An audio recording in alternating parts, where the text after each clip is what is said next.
Yes, people, what's going on? Welcome to another Flex's View. I had to do it off the fly today. I'm traveling. I'm just here at the TalkSport studios or Talk TV studios ahead of our Inside Devils podcast. But with the news that I saw on the way down this morning about Sir Alex, I had to give my thoughts, man. I had to give my thoughts. So sorry if the camera's a little bit shaky. I've got my laptop here. I'm inside a little dressing room here at the minute. But I had to give my thoughts on this because I don't really know how to feel. My first thing was anger. Then I'm trying to make sense of it. Now I'm seeing a little bit more context from Adam Crafton from The Athletic. I'm seeing Sky Sports sort of go with, you know, lines like "we understand" and things like "stepping away."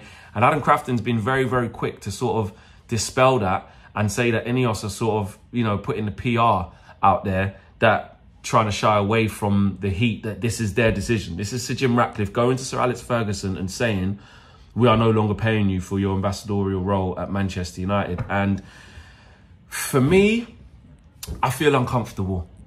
And I can take it. I can take all sides of this, right?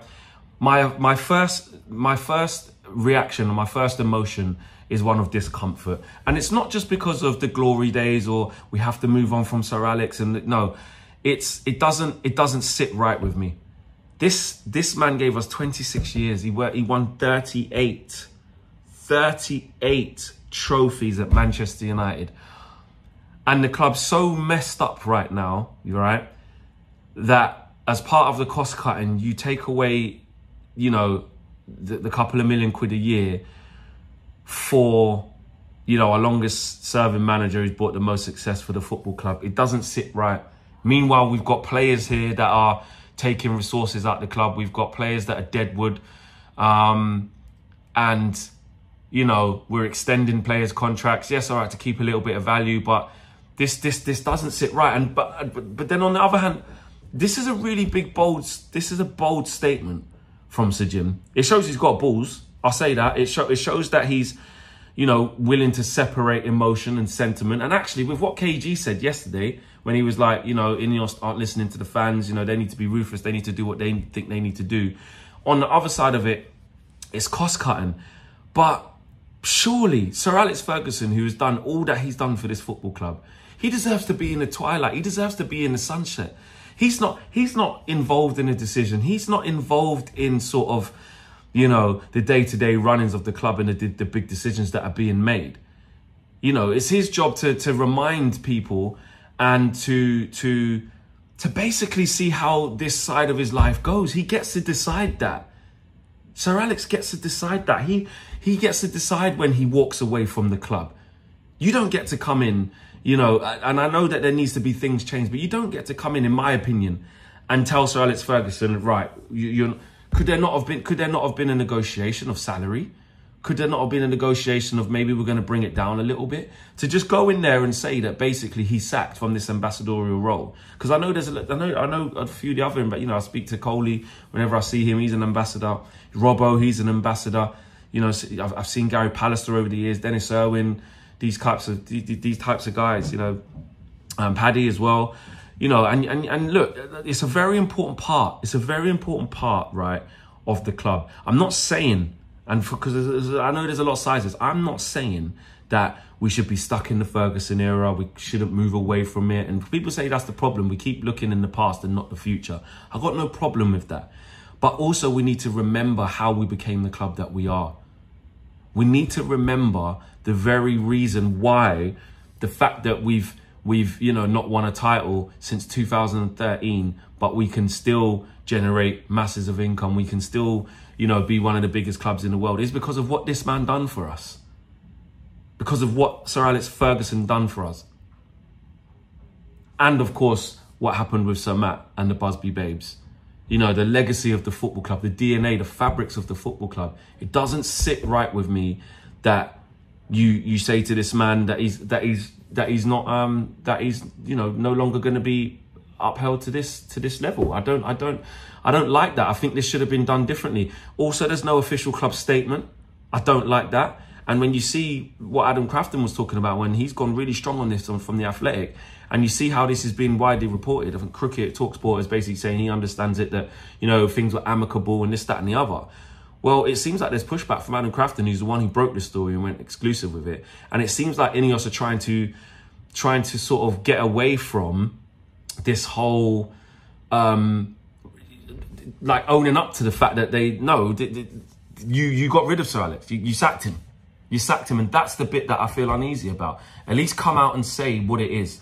Don't hide behind media briefs. Don't hide behind, you know, trying to change the words and trying to say that, oh, it's stepping away from, or, you know, welcomed this. And no, say what it is. At least stand on your business, Sir Jim. You're ruthless, and, you know, we've heard about Ineos this and Ineos that, but at least come out and say, or have the press release and stand on your business and say, this is what we did. This is what I did. Don't try and go to other, you know, outlets and be like, try and change the wording for the PR spin. We're not here for it. If you're going to get rid of someone like Sir Alex Ferguson from this type of role, which is so significant to us fans and is going to spark this much emotion, stand on your business.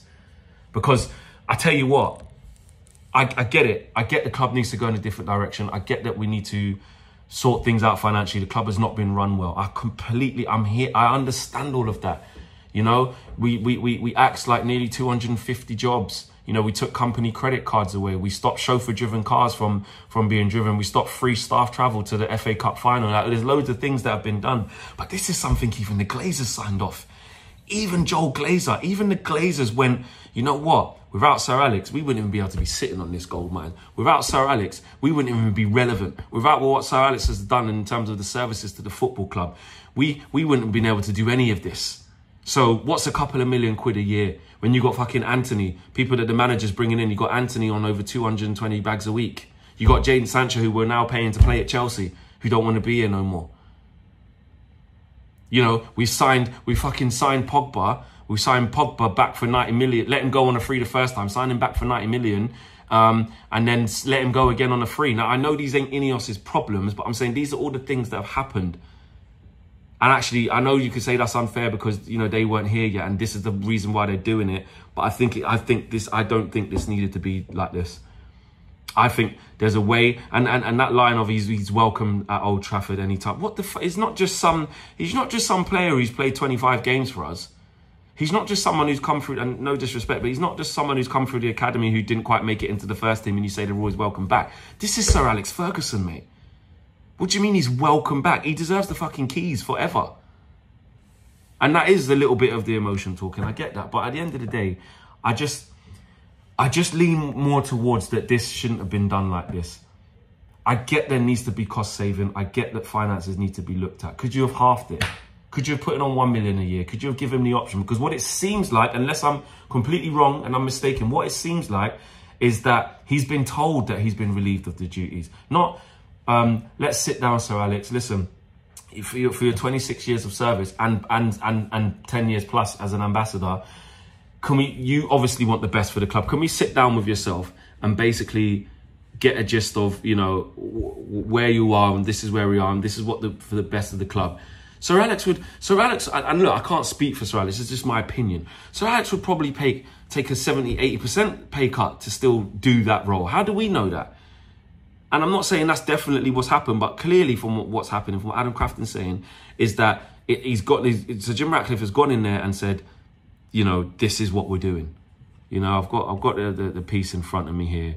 In face-to-face meeting, Ineos founder Sir Jim Ratcliffe told Sir Alex that the club are seeking to reduce costs and are no longer prepared to sustain his payments. The matter has been dealt with amicably, and he will remain a non-executive director at the club, and will be welcome to attend games. What do you mean? What? He'll be welcome to attend games? You don't get to tell Sir Alex that he's welcome or not welcome. I don't care what structure you have or which Ineos it is. You're never in. No one can tell him that he's not welcome, or you don't need to say that he's welcome. And it goes on to say that, like I said, the Glazer family had previously been satisfied to sanction these payments, but Sir Jim Ratcliffe sees otherwise. Look, it just doesn't sit right with me. It doesn't sit right. Maybe it's emotion talking. I don't know. I just think this could have been done in a better way. I'm not against them cutting costs. You never want to see people lose their job. You don't want to see people get made redundant. You know, United, we're a family worldwide club. But Sir Alex going when there's other leeches taking money at this football club, when there's other players that shouldn't be here, it doesn't sit right with me. Let me know how you guys feel. But for me, nah, nah, this could have been done differently. Smash the like on the video, subscribe to the channel if you are new, and let me know your thoughts, because I know there's going to be a lot of opinion around this. Take care.